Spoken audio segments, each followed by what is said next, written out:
नमस्कार साथियों, आज की इस वीडियो में हम कक्षा 9 गणित के अध्याय 7 की प्रश्नावली 7.2 का पहला प्रश्न हल करेंगे। देखिए, प्रश्न है एक समद्विबाहु त्रिभुज ABC में जिसमें AB बराबर AC है, एंगल B और एंगल C के समद्विभाजक परस्पर बिंदु O पर प्रतिच्छेद करते हैं। A और O को जोड़िए, दर्शाइए कि OB बराबर OC और AO कोण A को समद्विभाजित करता है। तो देखिए इस प्रश्न में क्या कहा गया है, इसके अनुसार पहले हम एक चित्र बनाते हैं। तो चित्र क्या होगा कि एक त्रिभुज है ABC, ये A, ये B और ये C। आगे देखिए एंगल B और एंगल C के समद्विभाजक परस्पर बिंदु O पर प्रतिच्छेद करते हैं। तो देखिए एंगल B का समद्विभाजक और एंगल C का समद्विभाजक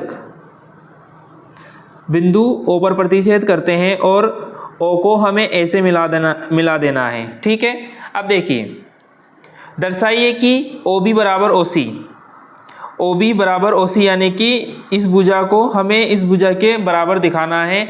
और AO जो ये रेखाखंड है AO, ये कोण A को समद्विभाजित करता है, यानी कि ये कोण इस कोण के बराबर हमें दर्शाना है। तो देखिए सबसे पहले हम क्या लिखेंगे कि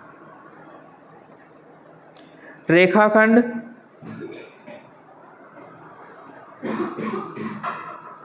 BO तथा CO क्रमशः कोण B व C को समद्विभाजित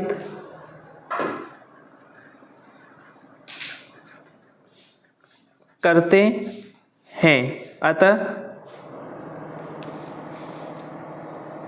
देखिए, तो इसका मतलब क्या होगा, जो एंगल ABO बराबर होगा एंगल OBC के, यानी कि ये वाला कोण इस कोण के बराबर होगा। ठीक है, और ये आधे होंगे एंगल B के। ठीक है, तथा इसे समीकरण 1 दीजिए। तथा यहाँ पर देखिए BCO बराबर होगा एंगल OCA के, यानी कि ये कोण इस कोण के बराबर होगा और ये आधे होंगे किसके, एंगल C के। इसे दीजिए आप समीकरण 2। अब देखिए यहाँ पर हमें दिया गया है कि AB बराबर AC है, दिया है। ठीक है, अब देखिए तो एंगल B बराबर होगा एंगल C के। क्यों होगा कि समान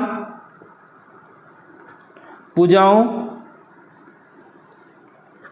के सम्मुख कोण बराबर होते हैं। कि भाई देखिए ये दोनों भुजाएं बराबर है तो इनके सम्मुख कोण बराबर होंगे। अब देखिए अगर मैं दोनों ओर 2 का भाग लगा दूं तो यानी कि इसे ऐसे लिख दूं एंगल B/2 और एंगल C/2। ठीक है, अब देखिए इधर देख लीजिए समीकरण 1 व 2 से। देखिए यहाँ पर समीकरण 1 में 1/2 एंगल B बराबर के हम क्या लिख सकते हैं, एंगल OBC लिख सकते हैं। और समीकरण 2 से 1/2 एंगल C बराबर हम क्या लिख सकते हैं, एंगल OCA। ठीक है, तो देखिए एंगल B/2 के स्थान पर हम ये लिख सकते हैं एंगल OBC बराबर, और 1/2 एंगल C के स्थान पर हम क्या लिख सकते हैं, एंगल OCA। ठीक है, अब देखिए यहाँ पर यानी कि ये कोण हमने इस कोण के बराबर ला दिया। ठीक है, तो इससे क्या होगा कि यहाँ पर जो ये OB है ये OC के बराबर हो जाएगी। कारण क्या रहेगा कि समान कोणों की सम्मुख भुजाएं बराबर होती है। ठीक है, देखिए एक चीज तो हमने दर्शा दी, अब दूसरी चीज दर्शाएंगे AO कोण A को समद्विभाजित करता है। अब देखिए त्रिभुज ABO व त्रिभुज ACO में। अब देखिए आप कि यहाँ पर AB बराबर AC है, दिया है, ठीक है। और यहाँ पर हम ऐसा लिख सकते हैं कि एंगल ABO बराबर होगा किसके, एंगल ACO के, यानी कि ये कोण इस कोण के बराबर होगा। देखिए हम इस त्रिभुज को इस त्रिभुज की सर्वांग सम सिद्ध कर रहे हैं ना, तो ये भुजा इस भुजा के बराबर और ये कोण इस कोण के बराबर होगा, ठीक है। अब देखिए इसमें भी लिख देंगे, दिया है। अब देखिए यहाँ पर हम ऐसा लिख सकते हैं कि BO बराबर OC, क्यों लिख सकते हैं, सिद्ध किया हुआ है, ठीक है। अब देखिए अब लिख सकते हैं अपन SAS सर्वांग समता नियम से त्रिभुज ABO सर्वांग सम होता है त्रिभुज ACO के, ठीक है। अब देखिए इससे हम अब क्या लिख सकते हैं कि एंगल BAO बराबर होगा एंगल CAO के, क्यों होगा, CPCT से। अब देखिए ये कोण इस कोण के बराबर, इसका मतलब क्या हुआ, जो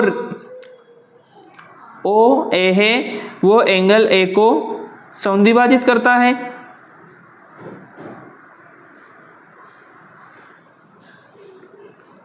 तो हमें इसमें दो चीजें दर्शानी थी, कौन कौन सी, कि BO बराबर OC और ये AO कोण A को समद्विभाजित करता है, दोनों चीज हमने दर्शाती। आशा है ये प्रश्न आपके समझ में आया होगा। मिलते हैं अगली वीडियो में एक नए प्रश्न के साथ, तब तक के लिए आपको बहुत बहुत धन्यवाद।